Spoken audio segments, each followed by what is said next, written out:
वक्रतुण्डमहाकाय सूर्यकोटिसमप्रभ निर्विघ्नं कुरु मे देव सर्वकार्येषु सर्वदा।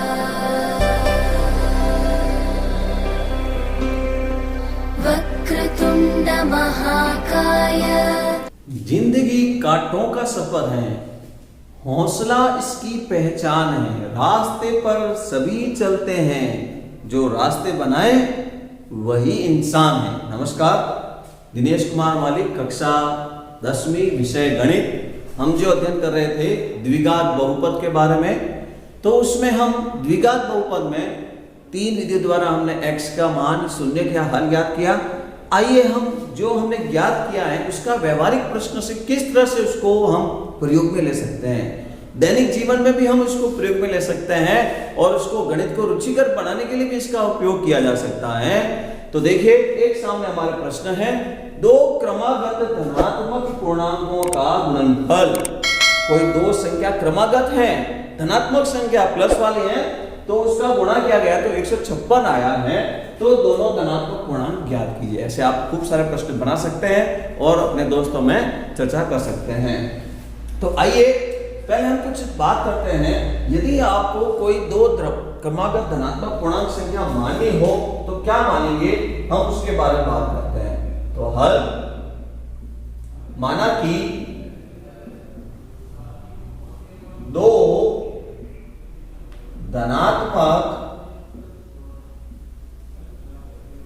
धनात्मक पूर्णांक संख्या, हम सपोज करके चलते हैं कि ये 2 धनात्मक पूर्णांक संख्या एक ही चर के रूप में मानी जाए तो ठीक रहेगा। x व x प्लस 1 क्रमागत है, तो 2 संख्या क्रमागत जब होती है उसके बीच में 1 का डिफरेंट होता है, एक बढ़ के वो आगे चलता है। चर राशि में x y z जो चर राशि है, तो उसमें अगर 1 जोड़ने के लिए बोले तो +1 लिखकर हम मानना है, ठीक है। और भी हम बात कर सकते हैं। तो देखिए, यदि आपको बोलना पड़े कि 2 क्रमागत सम संख्या या विषम संख्या, तो कोई भी 2 क्रमागत सम या विषम संख्या अगर आपको मानने की जरूरत हो जाए, तो क्रमागत सम संख्या आप देखिए, इकाई अंक 0 2 4 6 8 होता है, तो वो सम संख्या है। और क्रमागत का मतलब जैसे 2 बोलते हैं तो 2 के बाद 4, 4 के बाद 6, तो आप देख रहे हैं प्रत्येक के बीच में 2 का डिफरेंस है। विषम संख्या देखेंगे तो विषम संख्या 1, तो 1 के बाद 3, 3 के बाद 5, 5 के बाद 7, तो इसमें भी 2 का डिफरेंस है। तो आप इसको सपोज करने के लिए एक x लेंगे तो दूसरी संख्या 2 अधिक होने के कारण x + 2 मानी जाएगी। क्रमागत धनात्मक पूर्णांक ना ही सम और ना ही विषम बोलता है, तो उसके बीच में 1 का डिफरेंस है। यदि क्रमागत 2 सम संख्या बोलेंगे या क्रमागत 2 विषम संख्या बोलेंगे तो ये संख्या आपको माननी है, x और x + 2। तो आइए हम इस प्रश्न की बात कर रहे हैं अभी। तो अभी हम जो सामने एक शर्त दी रही है, उस शर्त से हम एक द्विघात बहुपद बनाएंगे और उस द्विघात बहुपद को हल करेंगे। तो देखिए, प्रश्नानुसार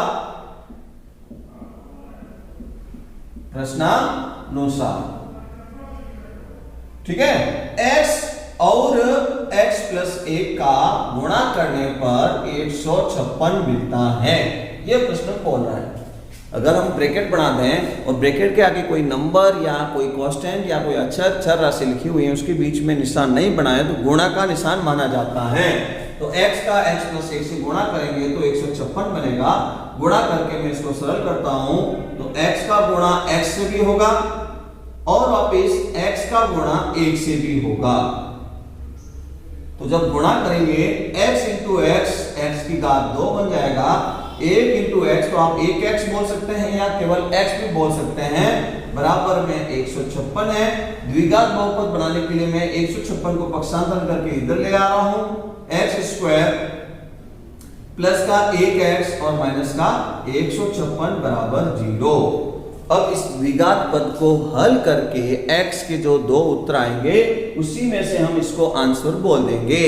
अब इसको हल करने के लिए आप आसान लगे आपको कि मेरे को श्रीधराचार्य आसान लगता है तो श्रीधराचार्य का प्रयोग कर सकते हैं। ए बी सी की वैल्यू बनाकर उस सूत्र में लिखने वाले हैं। ए का मान गुणांक आगे 1 है, बी का मान गुणांक आगे 1 है और सी का मान स्वतंत्र पद x से जो स्वतंत्र पद है या अचर पद है माइनस का 156 लिखकर वैल्यू फॉर्मूले में रखें और आंसर निकालें। ये श्रीधराचार्य का फॉर्मूला होता है माइनस बी प्लस माइनस वर्गमूल b square minus 4ac upon 2a। इस वैल्यू में रखकर आप x की दो वैल्यू प्लस माइनस में निकाल सकते हैं। हम इसमें गुणनखंड विधि का प्रयोग कर रहे हैं। गुणनखंड विधि से, तो गुणनखंड विधि से क्या करते हैं कि जो ये 3 पद है इसके 4 पद बना देंगे। समूह विधि से 2-2 पद के कॉमन लेकर गुणनखंड करेंगे। तो 4 पद बनाने के लिए इस x के 2 खंडन किए जाएंगे। तो उसके लिए प्रयास करना है कि गुणा करने पर a इंटू सी, यानी हमको चाहिए गुणा करने पर माइनस का 156, जोड़ने पर चाहिए मध्य वाले पद का गुणांक, तो जोड़ने पर प्लस का 1, जोड़ने पर प्लस का 1 चाहिए और गुणा करने पर माइनस का चाहिए। इन दोनों के पहले देखकर आप सिंबल पता कीजिए दोनों संख्याओं के क्या निशान होने वाले हैं। जोड़ने पर प्लस का है, जोड़ने पर प्लस कब होता है, या दोनों नंबर प्लस के होने चाहिए या एक नंबर बड़ा प्लस का एक नंबर छोटा माइनस का जोड़ेंगे तो प्लस आ जाएगा। गुणा करने पर माइनस कब होगा, तो गुणा करने पर माइनस तब होगा जब एक नंबर प्लस का होगा एक नंबर माइनस का होगा। तो एक प्लस का एक माइनस का नंबर लिखकर आप उसके गुणा करने पर 156 है वो वाले गुणनखंड लिखिए, ठीक है ना। तो गुणा करने पर 156 1 इंटू 156, और अभी बोला प्लस का 1 चाहिए तो प्लस का हम बड़ा करते हैं, माइनस का 1 छोटा करते हैं। तो माइनस का 156 इन दोनों की बात करते हुए गुणा करने पर और तो 2 का गुणा कर सकते हैं। तो 2 का गुणा करेंगे 71 से तो 156 आ जाएगा। 3 से गुणा करके बोलते हैं तो 3 से इसमें गुणा करेंगे तो 3 इंटू 156, 3 पंजे 15 और 3 दूनी 6, ये माइनस का ये 156 हो गया। 4 का गुणा करें तो माइनस का 4 से गुणा करें तो 4 इंटू 4 दिया 12 और पीछे कितने रह गए 3, तो ये 56 हो गए, ठीक है। ऐसे ऐसे आप पता कीजिए। 6 का गुणा करने पर तो 6 का गुणा करने पर 6 दूनी 12 और पीछे रह गया 3, 6 इंटू 36 तो ये 156 हो गया, ठीक है ना। अब इसके बाद इसके अंदर गुणनखंड के अंदर ये होगा माइनस का 12 इंटू 13 माइनस का 156 गुणा करने पर ये है। तो अब यहाँ जो मध्य में गुणनखंड है ये जो इसके 2 समूह बनाए जाएंगे इन्हीं में से किसी एक को लेना है। अब आप जो यहाँ नंबर जो आए हैं इसका क्रम में लिखना जरूर नहीं है, एक के बाद गुणा में लिखते हैं। तो इन्हीं में से जिसको जोड़ने पर प्लस का 1 आएगा वो वाला नंबर यहाँ पर लिखना है। यहाँ जो नंबर आए हैं इनको जोड़ते रहिए और बोलिए यहाँ पर जो है 156 और एक माइनस का जोड़ेंगे तो प्लस का 155, 78 में माइनस 2 जोड़ेंगे प्लस के 76, 52 में 3 जोड़ेंगे प्लस के 49, 39 में 4 जोड़ेंगे प्लस के 35, 26 में 6 जोड़ेंगे प्लस के 20, 13 में माइनस के 12 जोड़ेंगे तो प्लस का 1। तो ये अंतिम वाला जोड़ने पर भी सही आएगा। माइनस का 12 प्लस के 13 होने पर ये प्लस का 1 होगा। तो ये हमारे दोनों नियम लागू कर रहा है। गुणा करने पर माइनस का 156, जोड़ने पर प्लस का 1। तो इसको गुणनखंड कीजिए, एक्स स्क्वायर प्लस 13x और माइनस का 12x माइनस का 156 बराबर 0। आगे पीछे हो जाए कोई फर्क नहीं पड़ने वाला। समूहन विधि से आप कॉमन निकालेंगे। इस प्रथम वाले 2 पद में से x कॉमन आ रहा है, नंबर में कॉमन नहीं है, तो x प्लस 13 यहाँ कॉमन लेने के बाद 2 पदों में से रह गया। इन 2 पदों में x का भाग देने पर ये रह गया, इधर सिंबल माइनस, इधर भी माइनस, तो माइनस भी कॉमन है। और 12 इंटू 13 आपने यहाँ देखा है, 12 इंटू 13 156 होता है, तो इसमें 12 इंटू 13 तो 12 दोनों में से कॉमन दिख रहा है। तो माइनस का 12 कॉमन आ गया, माइनस का 12 भाग दिया x रह गया, माइनस का 12 का भाग दिया तो प्लस का 13 रह गया। तो इस तरह से इसके 2 गुणनखंड हमको दिख रहे हैं, x प्लस 13 दोनों में से फिर कॉमन दिखने पर x minus 12 is equal to 0। 2 common लेने के बाद ये बात रह गई। तो हम गुणनखंड में x प्लस 13 बराबर 0, x बराबर माइनस का 13, ये प्रथम गुणनखंड से लिया मैंने। तो ये मान माइनस का है, प्रश्न के मुताबिक निरर्थक हो जाएगा, क्योंकि हमको दोनों संख्या धनात्मक चाहिए। -13 इसका आंसर नहीं हो सकता, इसलिए इसको निरर्थक लिख दिया। x माइनस 12 बराबर 0, दूसरा गुणनखंड लेकर मैं बात कर रहा हूं, तो x बराबर 12, ये एज इट इज आंसर है। तो ये x का मान 12 हो गया। ये एक संख्या है, दूसरी संख्या क्रमागत लगातार संख्या में आएगी, तो 12 और 1 13। अतः वे दो पूर्णांक 12 व 12 प्लस 1, तो 12 व 13 इसका आंसर कहलाएगा।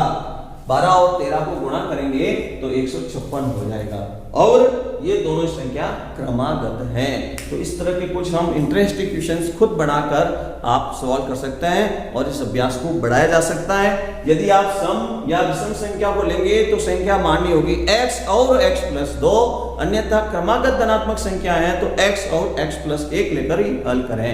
समझ कर लिखिए, अभ्यास करें।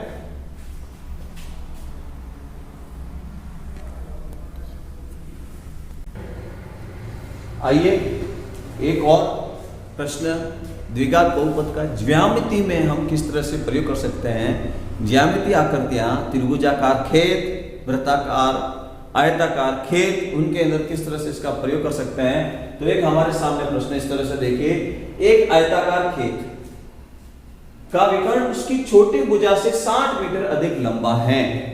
यदि बड़ी भुजा छोटी भुजा से 30 मीटर अधिक है तो खेत की भुजाएं ज्ञात कीजिए। तो हमको खेत की भुजाएं ज्ञात करनी है। खेत की भुजाएं में क्या लंबाई क्या है और चौड़ाई क्या है वो ज्ञात करना है हमको। विकर्ण दिया हुआ है, उसके हम कंपेयर करने के लिए हम सबसे पहले शुरुआत करते हैं। माना कि खेत की जो छोटी भुजा है वो x मीटर, यहां एक चित्र बनाया समझने के लिए डायग्राम्स, उसको देखेंगे आप। तो माना कि आयताकार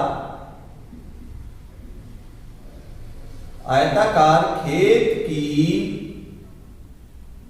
छोटी भुजा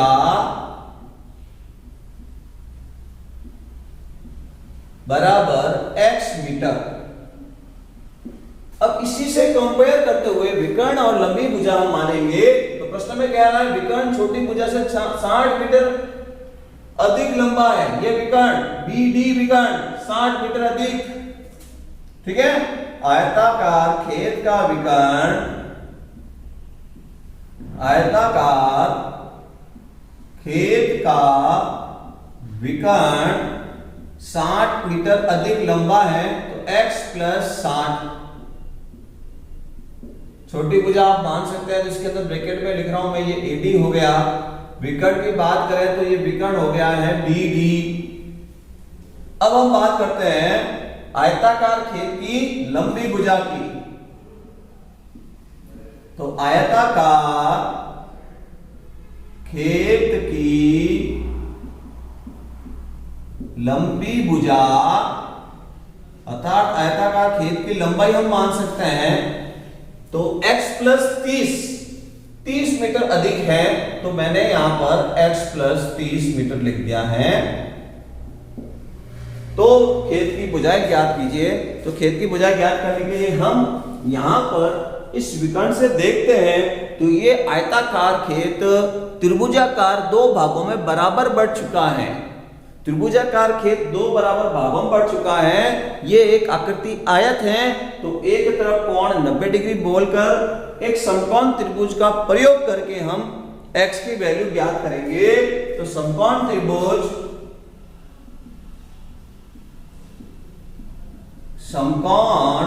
त्रिभुज ABD में बोधायन प्रमेय से, किस प्रमेय का द्वारा प्रयोग करो मैं, बोधायन प्रमेय से, या कहीं कहीं स्थान पर इसको पाइथागोरस प्रमेय भी कहते हैं। तो बोधायन प्रमेय में क्या करना है हमको, कर्ण स्क्वायर बराबर लंब स्क्वायर प्लस आधार स्क्वायर। कर्ण स्क्वायर कौन 90 डिग्री के सामने ठीक की भुजा है वो कर्ण कहलाएगी।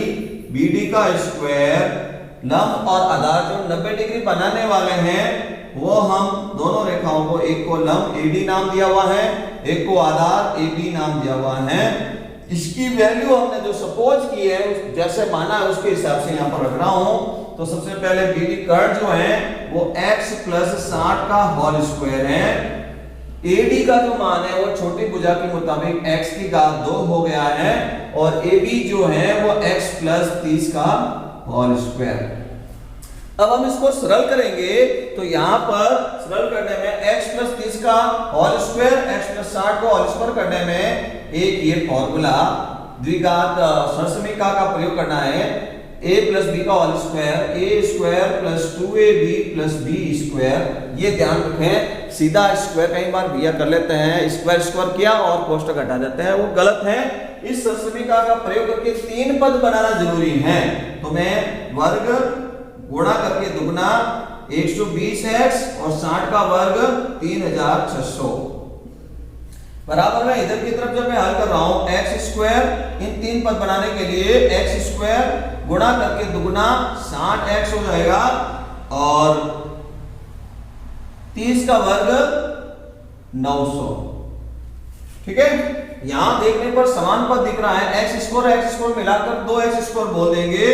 x² + 120x + का 3600 बराबर में इन दोनों को जोड़ने पर ये हो गया 2x² + का 60x और प्लस के 900। द्विघात पद एक ही दिखना चाहिए तो इन तीनों पद को पक्षांतरण करके मैं इधर बोल रहा हूं तो तीनों पद को पक्षांतरण कर लिया। x² + का 120x प्लस के 3600 है माइनस का 2x² है माइनस का 60x और माइनस के 900 बराबर में 0 हो रहा है। तो देखिए तीनों पद को मैंने यहां से इधर पक्षांतरण कर लिया है। तो अब देखेंगे इसके अंदर हल करने पर इस तरह से क्या हो जाता है। तो देखेंगे एक द्विघात बहुपद हमको मिलेगा x² कैसा कि माइनस का 1x² माइनस का 1x²। x वाले पद में देखेंगे 120 में से ये कम हो गया तो प्लस का हो गया 60x और प्लस का 3600 में से ये कम कर लिया तो प्लस के हो गया 2700 बराबर 0।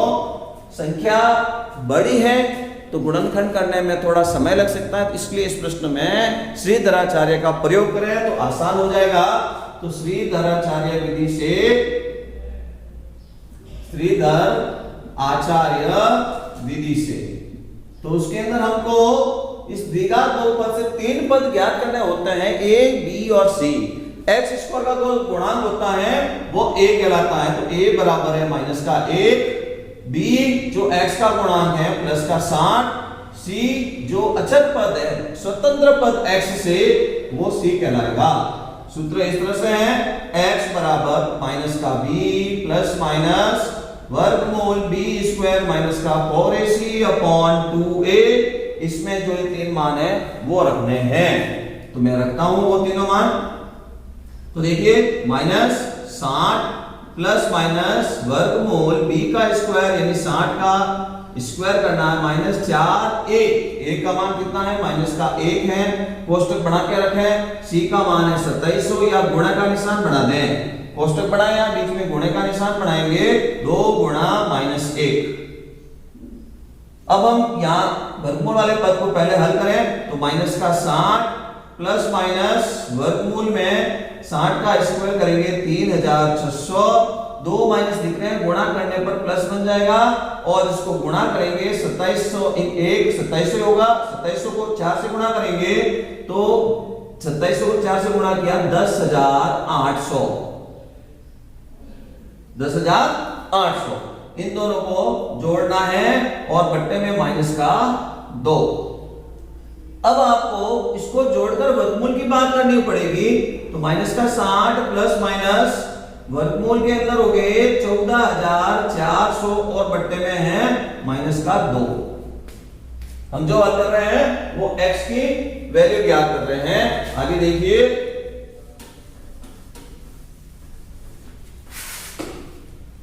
तो अब हम 14400 बट्टे में वर्गमूल में दिख रहा है तो इसको थोड़ा हल करने के लिए हम इसके वर्गमूल में गुणनखंड टुकड़े कर रहा हूं गुणनखंड के रूप में 144 इंटू 100 बोला जा सकता है गुणनफल के रूप में।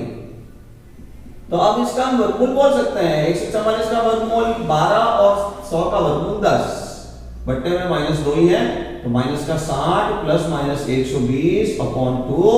अब यहां से प्लस और माइनस का चिन्ह लेकर पहले प्लस का चिन्ह लेकर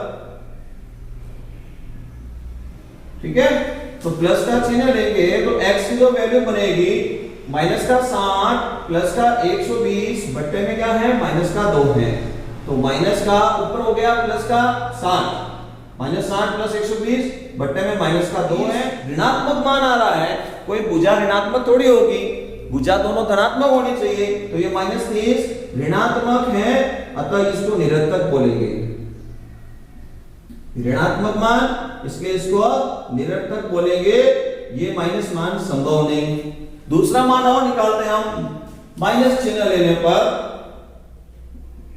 माइनस चिन्ह लेने पर तो माइनस चिन्ह लेंगे तो x बराबर माइनस का तो 60 हो जाएगा और माइनस का 120 और अपॉन में माइनस का 2 दोनों ही अंश में माइनस के हैं तो जोड़कर माइनस का लिखना होगा तो माइनस का 180 बटा माइनस का 2 माइनस माइनस कैंसिल होकर 90 आंसर आ जाएगा। तो ये x की वैल्यू बोली जाएगी। x यानी हमने जो माना था कि आयताकार खेत की छोटी भुजा 90 मीटर हो जाएगी।